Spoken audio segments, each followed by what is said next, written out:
धन धन सद्गुरु। कबीर साहब लिखते हैं, गुरु है बड़ गोबिंद ते मन में देख विचार, हर सुमरे सो वार है गुरु सुमरे सो पार। गुरु का राजी होना बहुत मुश्किल है। वह न रुपए से राजी होता है न जायदादों से। वह तो भाव भक्ति से प्रसन्न होता है, निष्काम सेवा भाव से प्रसन्न होता है। सिख क्या कर सकता है अगर उसकी दया ना हो? उसकी खुशी बातों से नहीं मिलती, वह तब मिलेगी जबकि वो वह कहे वही करे। जो बच्चा पिता की रजा में रहे, उसके इशारे पर चले, उसकी खुशी वही लेगा। जो अपनी दलीलें लगाता रहे, उसका कहना ना माने, प्यार तो वह उसे भी करता है पर उसे कुंजी नहीं सौंपता। गुरु अर्जन साहब ने गुरु की खुशी कैसे हासिल की? श्री गुरु रामदास जी की बिरादरी में एक शादी थी लाहौर में। गुरु जी अमृतसर में थे। वहाँ शादी में भेजने के लिए बड़े लड़के पृथ्वीचंद को बुलाया और उनसे कहा कि जाकर 14-15 दिन गुजार आओ। अनुभवी पुरुष जब आते हैं तो कई गद्दियों के दावेदार, रुपए पैसे के पुजारी भी वहाँ आते हैं। गुरु साहब ने पृथ्वीचंद से कहा तो वह बोला कि मैं चला जाऊं तो यहाँ का काम कौन करेगा, सारा इंतजाम यहाँ कौन करेगा। अंतर में ख्याल था कि गुरुजी अर्जुन साहब से ज़्यादा प्यार करते हैं। अगर मैं वहाँ गया, कुछ दिन लगाए तो कहीं उन्हें गद्दी ना दे दें।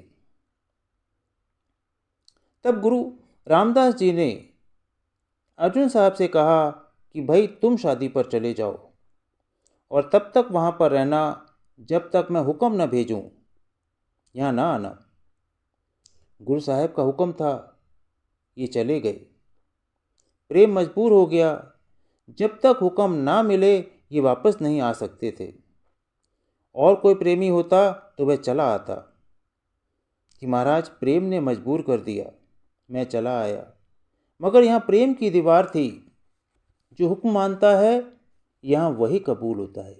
कई दिन बीत गए, गुरु साहब से कोई संदेश ना आया।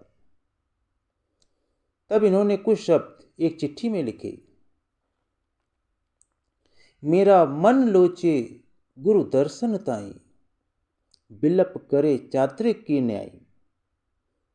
त्रिखा ना उतरे शांत न आवे, बिन दर्शन संत प्यारे जियो।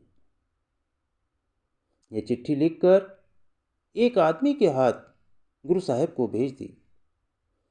चिट्ठी के ऊपर एक नंबर लगा दिया। वह चिट्ठी गुरु साहब के बड़े बेटे के हाथ लग गई। उस चिट्ठी का कोई जवाब ना आया। मरता क्या ना करता। तब उन्होंने एक और पत्र लिखा। जबकि लाहौर से अमृतसर का फासला 25-30 मील से ज़्यादा नहीं था, मगर यहाँ गुरु के हुक्म की दीवार थी जिसका वे किसी भी हालत में उल्लंघन नहीं कर सकते थे। याद रखो, जो गुरु की हुक्म की दीवार का उल्लंघन करता है वह कभी हकीकत को नहीं पा सकता। थोड़ा बहुत प्यार उसे मिल जाएगा मगर वह पूर्ण नहीं होता। पहली चिट्ठी का कोई जवाब ना आया तो उन्होंने दूसरी चिट्ठी लिखी। धन सु देश जहां तू वसया, तेरा मुख सुहावा जे सहज धुन वाणी। इस चिट्ठी में लिखा कि वह देश धन्य है जहां तू बस रहा है।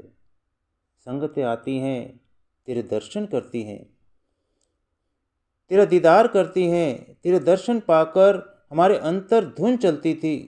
वह यह चिट्ठी भी पृथ्वीचंद के हाथ लग गई। जब उस चिट्ठी का भी जवाब ना आया तो हार के तीसरी चिट्ठी लिखी। वैसे भी बढ़कर थी। एक घड़ी न मिलते ता कल जुग होता, हुन कद मिलिए प्रिय तुत भगवंता। यह तीसरी चिट्ठी भी उसी तरह एक आदमी के हाथ भेजी। पृथ्वीचंद वहाँ पर मौजूद ना थे तो वह चिट्ठी गुरु साहब को मिल गई। सतगुरु सब कुछ जानते हैं परंतु मर्यादा रखते हैं, किसी का पर्दाफाश नहीं करते। आखिर समय आने पर असलियत सब पर जाहिर हो जाती है।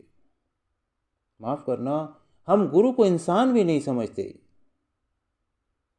गुरु साहब ने पृथ्वीचंद को बुलाया और पूछा, इससे पहले की 2 चिट्ठियां कहाँ हैं?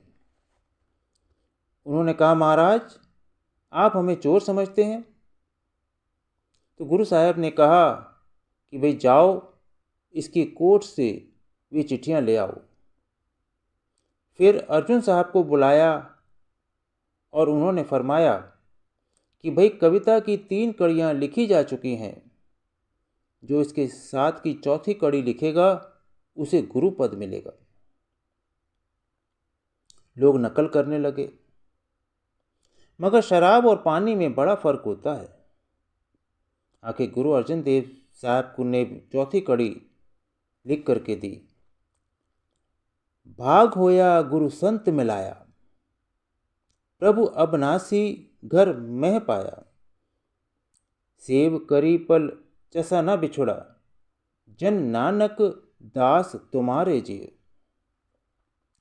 तो सतगुरु देखते हैं कि इसमें कितना प्यार है, कितना मान है। एक बार परम संत कृपाल सिंह जी ने अपने गुरु को खत लिखा कि हजूर मुझे प्रेम बख्शो, मगर वह प्रेम बाअदब हो। हजूर ने खत पढ़ा तो अपने सीने पर रख लिया और फरमाया कि यह दात तो मैं भी मांगता हूँ अपने गुरु से। ये जो कविताएं लिखी जाती हैं ये मनाने के तरीके हैं उसको। हम वानियाँ पढ़ छोड़ते हैं, उन पर विचार नहीं करते। जैसे परमात्मा की तारीफ़ नहीं की जा सकती, ऐसे ही गुरु की तारीफ़ नहीं की जा सकती। वह जिस्म रखता है पर वह जिस्म नहीं है। अगर वह आप जिस्म हो तो हमें क्या देगा? ये जितनी धरती है ये सब कागज़ बन जाए, समुद्र स्याही बन जाए, फिर भी उसकी महिमा बयान नहीं की जा सकती। कबीर साहब जी के शब्दों में, सब धरती कागज करूं, लेखनी सब बन राय, 7 समुद्र की मसी करूं, गुरु गुण लिखा न जाए।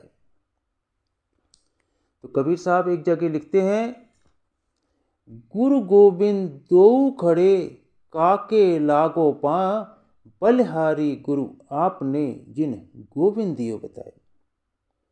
गुरु को कोटि कोटि नमन, जिन्होंने इस आत्मा को परमात्मा से मिलाने का रास्ता दिखाया, ताकि हम उस मार्ग पर चलकर मनुष्य जीवन के लक्ष्य को प्राप्त कर सकें। और ये लक्ष्य हमें इसी जीवन में गुरु का नाम लेकर के प्राप्त करना है। बहुत बहुत शुक्रिया। धन सतगुरु, धन सतगुरु।